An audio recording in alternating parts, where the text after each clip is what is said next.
Hello दोस्तों, स्वागत है आपका हमारे इस यूट्यूब चैनल पे। दोस्तों, कहानी को शुरू करने से पहले एक जरूरी बात, अगर आपने चैनल को सब्सक्राइब नहीं किया है तो पहले आप जल्दी से चैनल को सब्सक्राइब कर दीजिए ताकि आपको हमारी आने वाली नई नई कहानियों की जो नोटिफिकेशन है वो आपको सबसे पहले मिलती रहे। तो चलिए दोस्तों, बढ़ते हैं हमारी आज की नई कहानी की तरफ। हमें उम्मीद है कि आपको हमारी ये कहानी जरूर पसंद आएगी। शालिनी की शादी को 5 साल हो गए थे और उसके 2 बच्चे भी थे। उसका पति अगन एक लौता लड़का ही था। सास ससुर जी भी बहुत अच्छे थे। शालिनी का अपना एक भाई और एक बहन थी।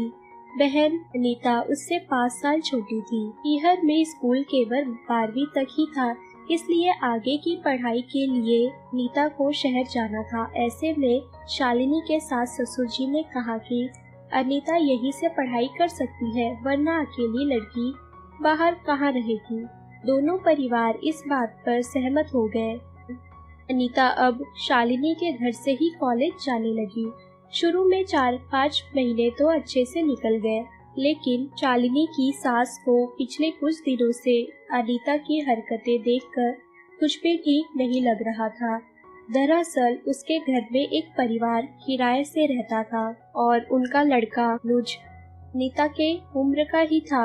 अनीता की उससे अक्सर बातें होती रहती थी, लेकिन सासू माँ ने अपने शक को दबा दिया और किसी को कुछ भी नहीं कहा, क्योंकि केवल शक के आधार पर कुछ भी कहना और गलत निकलना तो घर के रिश्ते खराब हो जाते हैं। और शालिनी को भी यही लगता कि सासू माँ मेरी बहन पर इतना गंदा इल्जाम कैसे लगा सकती हैं। शायद ये चाहते ही नहीं कि मेरी बहन यहाँ पर रहे, इसलिए सासू माँ चुप रह गई। अनीता को भी लग रहा था कि सासू माँ को उस पर थोड़ा शक है, इसलिए वो थोड़ा संभल गई। अनुज से दोस्ती तो उसकी हो ही गई थी, पर अब वो किसी के सामने बातचीत नहीं करती थी। जब सब सो जाते तब अनीता और अनुज छत पर अकेले मिलते थे। दोनों इस बात का पूरा ध्यान रखते थे कि उनकी दोस्ती के बारे में किसी को भी भनक भी ना लगे। शालिनी का तो वैसे भी अपनी बहन की तरफ कभी ध्यान ही नहीं गया। उसे तो अपनी छोटी बहन पर बहुत ज्यादा भरोसा था। उसे लगता था कि वो बहुत ही सीधी सादी लड़की है, वो ऐसा कुछ गलत काम नहीं करेगी। इसी तरह से वक्त बीता और 8 महीने भी गुजर गए। अनीता और अनुज की दोस्ती बहुत ज्यादा गहरी हो चुकी थी। तो अनीता और अनुज तो रोज रात को छत पर मिलते ही थे, लेकिन एक दिन अचानक सासू माँ को रात में नींद नहीं आ रही थी। ऐसे में वो उठकर बाहर आई। सासू माँ को किसी के बात करने की आवाज आ रही थी। उन्होंने जाकर अनीता के कमरे में देखा। जब उन्होंने अनीता के कमरे में देखा तो वो कमरे में नहीं थी। अब तो सासू माँ का शक यकीन में ही बदलने वाला था। उन्हें लगा कि हो ना हो अनीता अनुज के साथ ही है। अनुज इस बात से बेफिक्र था। अनीता को ढूंढते हुए वे छत पर गई और छत पर जो नजारा उन्होंने देखा वो देखकर तो उनके तोते उड़ गए। सासू माँ को देखते ही अनुज वहाँ से बिना कुछ बोले खिसक गया और अनीता तो सासू माँ को देखते ही सन्न हो गई। वो कुछ भी बोलने की स्थिति में नहीं थी, क्योंकि अब तो सारा सच उसके सामने आ चुका था और सफाई देने के लिए कुछ भी बचा ही नहीं था। सासू माँ चुपचाप नीचे चले गए। अनुज तो वहाँ से गायब हो चुका था और अनीता और सासू माँ अपने अपने कमरे में थे, लेकिन नींद दोनों को ही नहीं आई। सुबह जैसे ही सब उठे तो सासू माँ ने शालिनी को सब कुछ बताया। एक बार के लिए तो शालिनी को सासू माँ की बातों पर यकीन ही नहीं हुआ और उन पर ही गुस्सा आया। लेकिन जैसे ही अनीता ने सासू माँ से माफी मांगी और कहा कि मुझसे गलती हो गई, मुझे माफ कर दो, अब शालिनी को भी लगा कि शायद सासू माँ सच ही कह रही है। और शालिनी ने कहा कि माना अनीता से गलती हुई है, उसे अनजान लड़कों से दोस्ती नहीं करनी चाहिए थी, पर क्या करें, ये उम्र ही ऐसी है। ऐसे में बातचीत हो ही जाती है। मैं इसे समझा दूंगी, आप चिंता ना करें, आप इसे माफ कर दीजिएगा। सासू माँ अब शालिनी को कुछ भी बोलने और समझाने की क्षमता खो बैठे थे, क्योंकि वो अपनी बहन के प्यार में इतनी अंधी हो गई थी कि उसे कुछ समझ में नहीं आ रहा था कि उसकी बहन गलत रास्ते पर चल पड़ी है। बस सासू माँ ने अनुज और उसके परिवार को घर खाली करवा दिया और अनुज से कह दिया कि अगर वो कभी उनके घर के आसपास भी दिखा तो बहुत बुरा होगा। जब शालिनी के पति गगन को इस सब के बारे में पता चला तो उसे बहुत ज्यादा गुस्सा आ रहा था, क्योंकि वो अपनी माँ को जानता था। उसे पता था कि उन्हें इस तरह की गंदगी बिल्कुल भी पसंद नहीं है। वो इस घर में चल रही थी और उसे अपनी निकी बहन अनीता से इस तरह की हरकतों की बिल्कुल भी उम्मीद नहीं थी। गगन को गुस्से में देख अनीता बार बार उससे माफी मांग रही थी। दरअसल अनीता के माफी मांगने के पीछे उसका इरादा कुछ और ही था। वो सिर्फ ऊपरी तौर पर माफी मांग रही थी ताकि गगन उसे दोबारा गांव न भेज दे। अनीता को तो अपने प्यार पर पूरा भरोसा हो गया था और आगे के प्लान को पूरा करने के लिए उसका यही रहना बहुत जरूरी था। इसलिए बार बार वो गगन से और बाकी सबसे माफी मांग रही थी और बोल रही थी कि मुझे माफ कर दो, आइंदा ऐसी गलती कभी नहीं होगी, मैं इस बात का ध्यान रखूंगी। ये बात अनीता के माँ बाप और भाई किसी को भी पता नहीं थी, वरना वो तो उसे उसी समय वहाँ से लेकर चले जाते अपने गांव। अनीता गगन से बात कर रही थी कि जीजा जी मुझे माफ कर दो, मुझसे दोबारा ऐसी गलती कभी नहीं होगी। इतने में अनीता को चक्कर आ गए और वो वहीं पर गिर गई। शायद उसकी किस्मत ही खराब थी कि उससे गगन के सामने ही चक्कर आने थे, क्योंकि उसे बेहोश देख गगन को न जाने क्या शक हुआ कि उसने शालिनी से कहा कि इसका प्रेगनेंसी टेस्ट करवाओ। ये सुनते ही शालिनी बहुत ज्यादा गुस्सा हो गई और उसने गगन से कहा कि माना कि मेरी बहन ने एक अनजान लड़के से बातें की है, दोस्ती की है, लेकिन इतना गंदा काम वो कभी नहीं करेगी। मैं जानती हूँ इसे। आप लोगों की सोच बहुत ज्यादा गलत है। ऐसे आप सोच रहे हैं वैसा कुछ भी नहीं कर सकती है। पर गगन ने किसी की भी नहीं सुनी और वो जबरदस्ती अनीता को हॉस्पिटल लेके गया।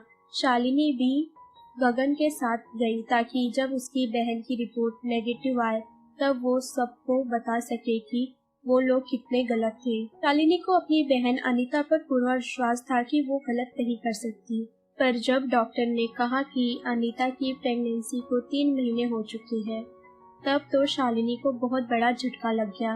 अपनी बहन की इस हरकत को सुनकर तो वो तो शर्मसार हो गई और उसे ऐसा लग रहा था कि जैसे वो चुल्लू भर पानी में डूब मरे। छोटी बहन ने इतना बड़ा कांड कर दिया था और बड़ी बहन उसके प्यार में अंधी होकर कुछ न देख सकी। शालिनी को खुद पर बहुत ही ज्यादा गुस्सा आ रहा था कि आखिर वो इतनी लापरवाह कैसे हो सकती है। उसने नीता पर अंधा विश्वास किया और उसने क्या किया, उसे धोखा दिया, इतना गलत काम किया। शालिनी फूट फूट कर वहीं रोने लगी।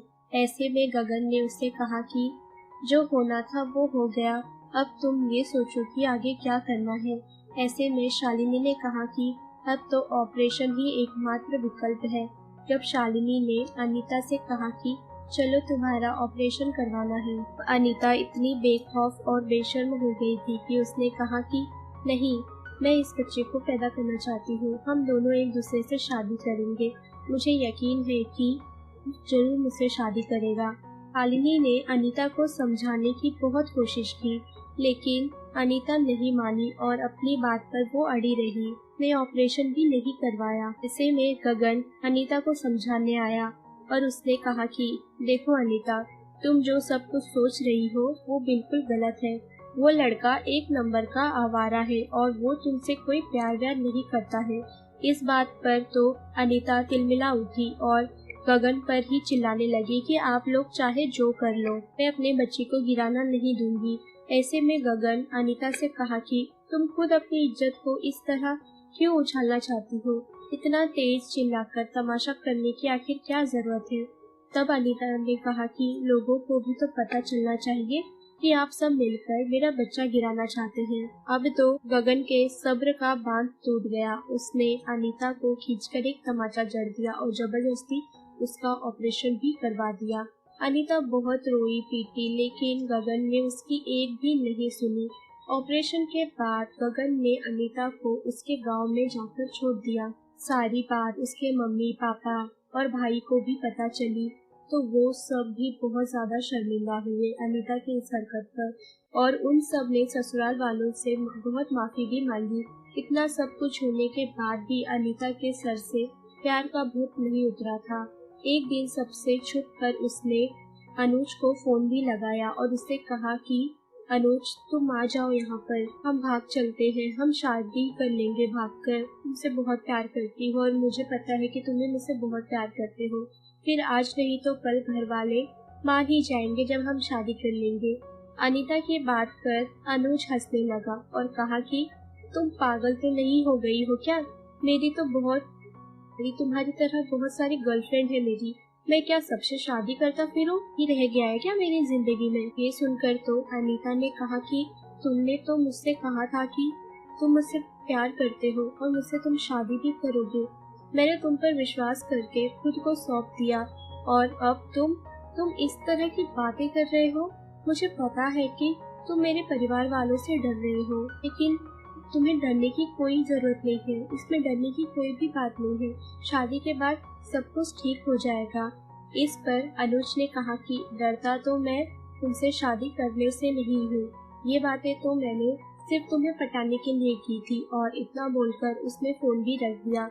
अब तो अनीता चुपचाप वहीं बैठ गई और फूटकर रोने लगी। आखिर उसका दिल और भरोसा जो टूटा था, पर अब उसके पास कोई चारा भी नहीं था, क्योंकि ये सब उसका ही किया कराया था। उसने अपने हाथों से ही अपनी जिंदगी बर्बाद की थी। वो तो शुक्र था कि उसके जीजा जी का, जिन्होंने उसका ऑपरेशन करवाकर उसे बदनाम होने से भी बचा लिया।